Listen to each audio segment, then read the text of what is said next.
Mais uma vez aqui no Espaço Online, hoje nós estamos falando sobre o Dia Nacional da Diabetes. Nós estamos recebendo aqui em nossos estúdios o Dr. Heron Rached, que é cardiologista do Hospital Bandeirantes, e hoje nós estamos tirando algumas dúvidas a respeito dessa doença, cuja incidência tem aumentado cada vez mais, infelizmente, na população brasileira. Doutor, vamos reprisar então aquela pergunta que havia sido colocada no bloco anterior? Vamos a ela? Carne, peixe, frango, são carnes que têm muita proteína, se isso é prejudicial à parte renal. Então, interessantíssima a pergunta do ouvinte, do internauta. Alguns diabéticos, eles evoluem com piora da função renal. O diabetes, ele agride a função renal e faz com que, ao longo dos anos, o rim vá perdendo sua função. Para essa população específica de diabético, nós precisamos reduzir a oferta de proteína. A proteína, ela pode estar presente em grãos e está presente também em alimentos do tipo carne, seja ela vermelha, peixes, crustáceos.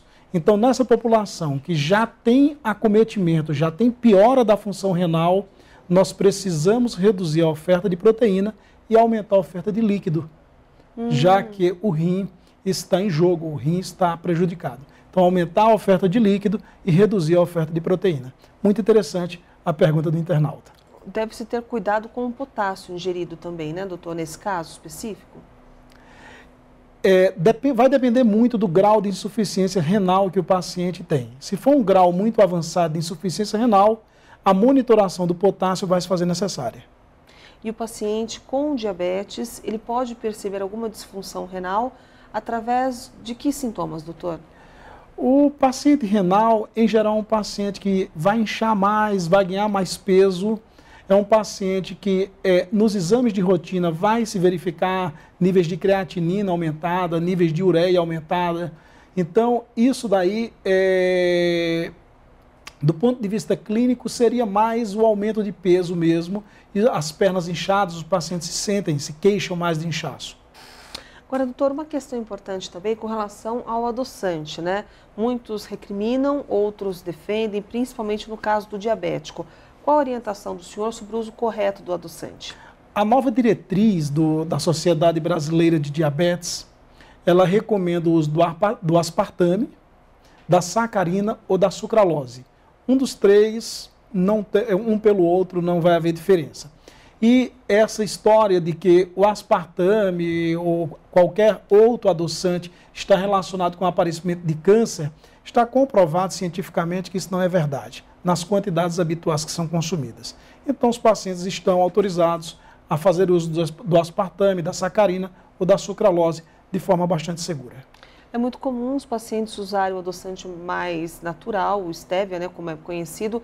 Esse, no caso, daria um pouco mais de segurança a esse paciente, doutor? Não há diferença, Luciana, entre o stevia e o aspartame.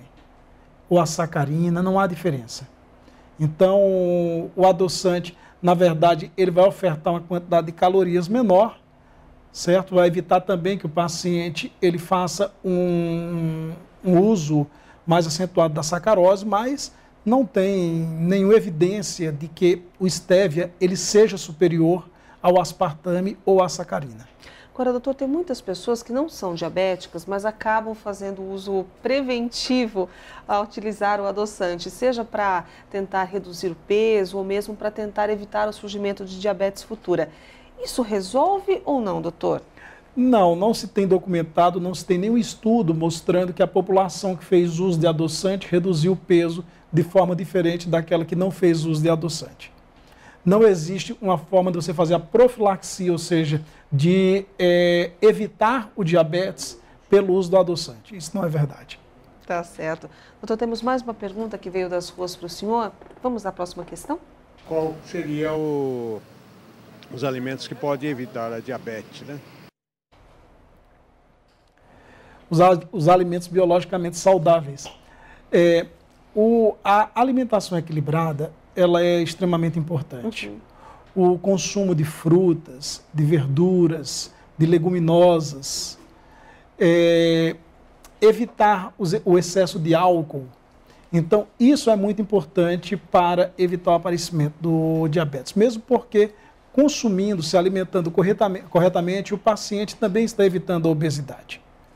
Então, outros alimentos, como o salmão, que é rico em ômega 3, é um alimento que não só ele vai proteger o paciente de aumentar níveis de colesterol, como também ele tem um papel na redução da doença cardiovascular.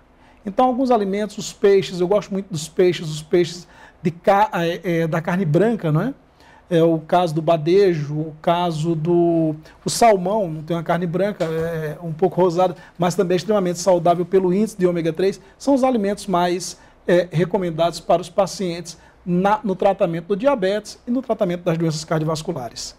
Agora, doutor, existem alguns alimentos que os médicos recomendam, mas com muita cautela no caso do diabético, como, por exemplo, o leite, o chocolate com alto teor de cacau. Então, eu queria que o senhor falasse um pouquinho sobre esses alimentos que são recomendados, mas com bastante cautela no caso dos diabéticos também. O que nós procuramos e o que a nova diretriz recomenda é que a composição da alimentação do diabético não seja diferente da composição da alimentação do paciente normal. O que é que mata no diabetes? O que mata no diabetes é a doença cardiovascular. E o que é que nós precisamos evitar? Precisamos evitar a oferta de gordura saturada, de gorduras transaturadas, que é representada através de frituras de gorduras. Então, isso precisa sim ser evitado. Então, a nossa recomendação hoje na composição da alimentação do diabético é que ele tenha a mesma proporção entre carboidrato, proteína e gordura, mas que procure evitar alimentos transaturados e alimentos saturados, evitar fritura. É uma recomendação não muito diferente da alimentação que a gente recomenda para o paciente portador de doença coronariana, hipertensão. Por exemplo, no caso do leite, doutor, muitos médicos recomendam o uso do leite desnatado para o diabético. O que o senhor pensa a respeito disso? Reduz a oferta de gordura. Cai no mesmo item que nós falamos anteriormente. Se você faz uso de um iogurte desnatado ou de um leite desnatado, ele, para essa população específica, se torna um alimento bem mais saudável do que o leite comum. Isso serve também para os produtos light em geral? Sim, com certeza. Doutor, além, é claro, de todas essas doenças que o senhor comentou, mais a questão renal, que também muitas vezes acaba sendo prejudicada por conta do diabetes, há uma série de outros fatores que também podem ser agravados no caso do surgimento da doença. Por exemplo, a questão dos olhos. Os olhos também, geralmente, acabam sendo alvo também de diabetes, doutor? Na verdade, faz parte de toda uma doença vascular. Então, a doença vascular, ela vai acometer extremidades do paciente, ou seja, não raro você vê o paciente com pé diabético. Verdade. O diabético, em geral, quando se machuca, principalmente nas extremidades inferiores, ele tem uma maior dificuldade na cicatrização por problema de uma insuficiência vascular, porque existe uma doença vascular do diabético, que é a mesma doença vascular que se instala nos rins e leva à insuficiência renal, que se instala nas coronárias e leva à insuficiência coronária com aparecimento de infarto, que se instala no cérebro e leva ao aparecimento dos acidentes vasculares cerebrais. E, logicamente, também acomete a vascularização dos olhos, levando à perda visual muito mais precoce. Hoje nós estamos conversando com o Dr. Heron Rached, que é cardiologista do Hospital Bandeirantes, aqui de São Paulo. Você pode obter maiores informações sobre a instituição através desse site, que aparece aí no seu monitor, www.hospitalbandeirantes.com.br. No próximo bloco, a gente ainda volta a conversar com o nosso convidado a respeito deste assunto. Espero que você continue conosco. Já já nós voltamos.